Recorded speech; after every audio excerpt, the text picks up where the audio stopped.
12 محرم الحرام کا سورج غم و اندواہ کے سائے میں طلوع ہوا۔ کربلا کا میدان خون سے سرخ ہو چکا تھا۔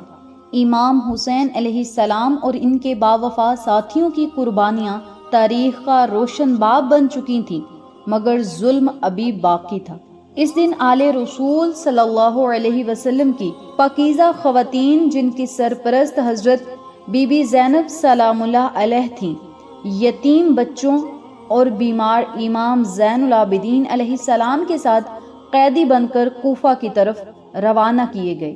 12 محرم الحرام کا واقعہ دل سوز واقعہ ہے، جب بی بی زینب سلام اللہ کو کوفے لے جایا گیا۔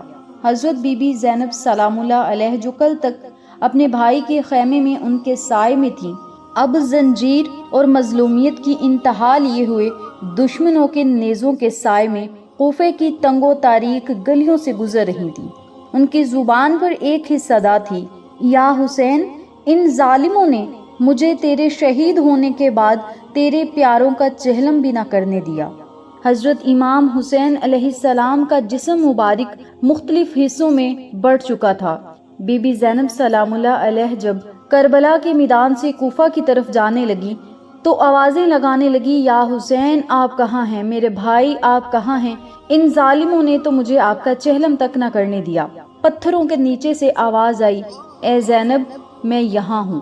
بی بی زینب سلام اللہ علیہ روتی ہوئی پتھروں کے پاس گئیں، پتھروں کو اپنی کوہنیوں سے پیچھے کیا، کیونکہ ظالموں نے ہاتھوں کو باندھا ہوا تھا۔ بی بی زینب سلام اللہ علیہ نے اپنی کوہنیوں سے ان پتھروں کو پیچھے کیا تو نیچے دیکھا امام حسین علیہ السلام کے جسم مبارک کے ٹکڑے پڑے تھے۔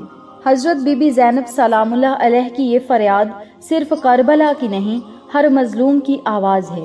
وہ کربلا سے کوفہ پھر شام لے جائی گئیں، مگر ہر جگہ صبر، حوصلہ اور عزت اسلام کی مثالیں قائم کر دیں۔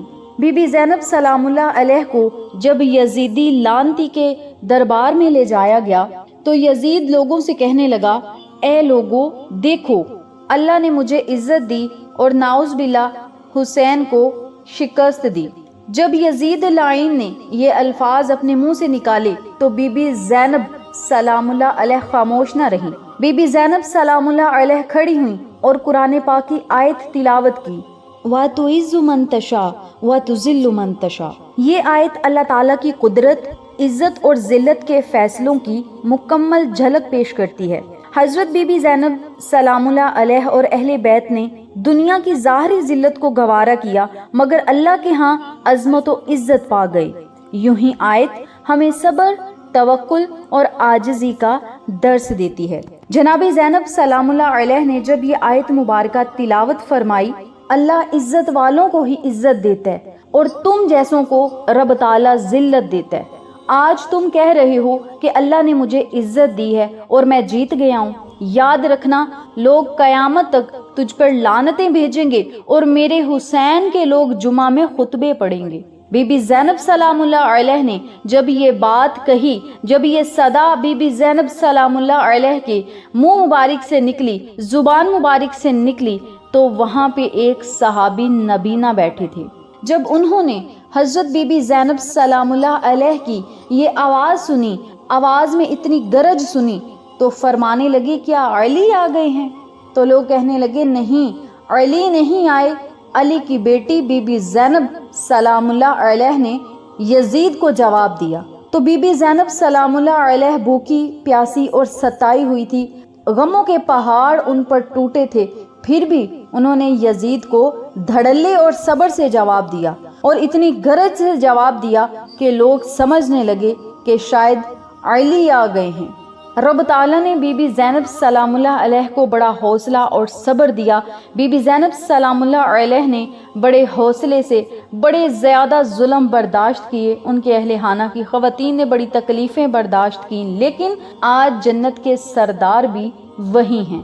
آقا علیہ الصلوۃ والسلام کی آل اولاد جنت کے نوجوانوں کے سردار ہیں، بلکہ جنت ہی انہی کی ہے۔ یہ وہ شہزادے ہیں جن کی ماں جنت کی عورتوں کی سردار ہے، اور یہ وہ بیٹے ہیں جو جنت کے نوجوانوں کے سردار ہیں۔ اور علی علیہ السلام کو ہمارے آقا علیہ الصلوۃ والسلام نے علی مولا کہا ہے۔ تو میری پیاری بہنوں اور میرے پیارے بھائیوں، یہ دن خوشیوں والے دن نہیں، یہ دن غم حسین منانے کے دن ہے۔ یہ دن بہت زیادہ ذکر پاک کر کے اہل بیت کو، کربلا کے شہداء کو اصال ثواب کرنے کے دن ہے۔ آپ شہداء کربلا کو، حضرت امام حسین علیہ السلام کو اور ان کے 72 جان نثار کو پڑھ کے کچھ ہدیہ کریں گے، ان کو اصال ثواب کریں گے، تو انشاءاللہ رب تعالیٰ بن مانگے ہی آپ کی مشکلات کو آسان کرے گا، پریشانیوں کو ختم کرے گا، دن دگنی رات چگنی ترقیاں عطا کرے گا۔ ویسے تو بندہ سارا سال رب تعالیٰ سے اپنے مفاد کے لیے مانگتا ہے، رزق مانگتا ہے، دولت مانگتا ہے، کامیابیاں مانگتا ہے، خوشیاں مانگتا ہے، بزنس مانگتا ہے، کاروبار مانگتا ہے، نئے گھر، گاڑیاں، بنگلے، سب کچھ مانگتا ہے۔ لیکن اگر ہم انہی دنوں میں قرآن پاک کی تلاوت کر کے، نمازیں ادا کر کے، ذکر و اذکار کر کے، تسبیحات پڑھ کے اہل بیت کو اور 72 جان نثاروں کو اور کربلا کے شہیدوں کو پیش کریں گے تو رب تعالیٰ ہماری دعاؤں کو ویسے ہی مقبول فرمائے گا۔ آج 12 محرم الحرام منگل کا دن ہے، تو آپ نے 12 اور 13 محرم الحرام کے دن کون سا ایسا وظیفہ کرنا ہے جس کے پڑھتے ہی انشاءاللہ بفضل خدا رب تعالیٰ آپ کی مرادوں کو بھی پورا کرے گا، اور آپ نے یہ کلمات پڑھ کے شہداء کربلا کو اصال ثواب کرنا ہے۔ آپ نے آج 12 اور 13 محرم الحرام کے دن نماز عصر یا نماز مغرب ادا کرنے کے بعد اسی جگہ بیٹھ کر اس عمل کو، اس وظیفے کو کرنا ہے۔ تنہائی میں اور خاموشی کے ماحول میں یہ عمل کیا جائے گا تو زیادہ بہترین ہوگا۔ جب آپ نے نماز ادا کرنی ہے، چاہے نماز عصر کے بعد کر لیں یا مغرب کے بعد کر لیں، جب بھی آپ نے یہ وظیفہ کرنا ہے ان دونوں نمازوں کے بعد ہی کرنا ہے۔ سب سے پہلے آپ نے 11 مرتبہ درود ابراہیمی پڑھنا ہے۔ درود ابراہیمی پڑھنے کے بعد آپ نے 7 مرتبہ سورت فاتحہ پڑھنی ہے، 21 مرتبہ سورت اخلاص پڑھنی ہے۔ جب 21 مرتبہ سورت اخلاص پڑھ لیں تو پھر 101 مرتبہ یا ارحم الراحمین یا رحمان یا ارحم الراحمین یا رحمان یا ارحم الراحمین یا رحمان، ان کلمات کو اکٹھا پڑھ کر ایک تصور کرنا ہے، اور 101 مرتبہ آپ نے یہ کلمات پڑھنے ہیں۔ آخر میں پھر آپ نے 11 مرتبہ درود پاک پڑھنا ہے، اور پھر آپ نے ان تمام اذکار کا اصال ثواب شہداء کربلا کو پیش کر دینا ہے، اہل بیت کو پیش کر دینا ہے، اور رب تعالیٰ سے ان کے وسیلے سے پھر آپ اپنی حاجات اور خواہشات کا اظہار کر سکتے ہیں، اللہ کے حضور اپنی مرادیں رکھ سکتے ہیں۔ لیکن اس عمل کو، اس وظیفے کو کرنے کے بعد اس کا اصال ثواب آپ نے پاکیزہ ہستیوں کی ارواحوں کو پیش کرنا ہے۔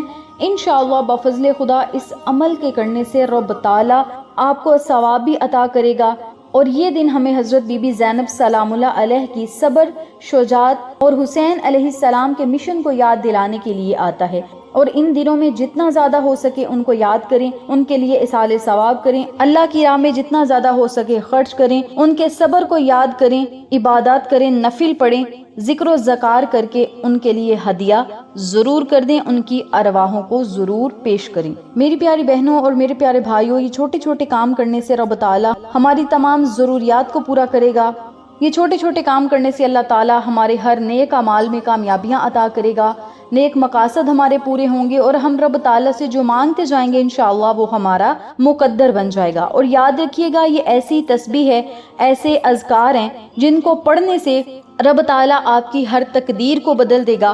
عصر کو یہ عمل کریں گے تو مغرب سے پہلے، مغرب کے بعد یہ عمل کریں گے تو عشاء سے پہلے پہلے رب تعالیٰ آپ کی تمام حاجات اور مرادوں کو ضرور پورا کرے گا۔ تو میری پیاری بہنوں اور میرے پیارے بھائیوں، یہ چھوٹے چھوٹے اعمال ہیں جو آج میں نے آپ کے ساتھ شیئر کی ہیں۔ امید کرتی ہوں آپ کو میری آج کی ویڈیو پسند آئی ہوگی۔ ویڈیو اچھی لگے تو ایک پیارا سا کامنٹ کر دیں، ویڈیو کو لائک کریں، شیئر کریں، بیل آئیکن کو ضرور پریس کریں تاکہ میری تمام ویڈیوز کی اپڈیٹ آپ تک بآسانی پہنچ سکے۔ انشاءاللہ پھر کسی نئے وظیفے یا اچھی معلومات کے ساتھ آپ کی خدمت میں حاضر ہوں گے۔ تب تک کے لیے اجازت دیں، اللہ نگہبان۔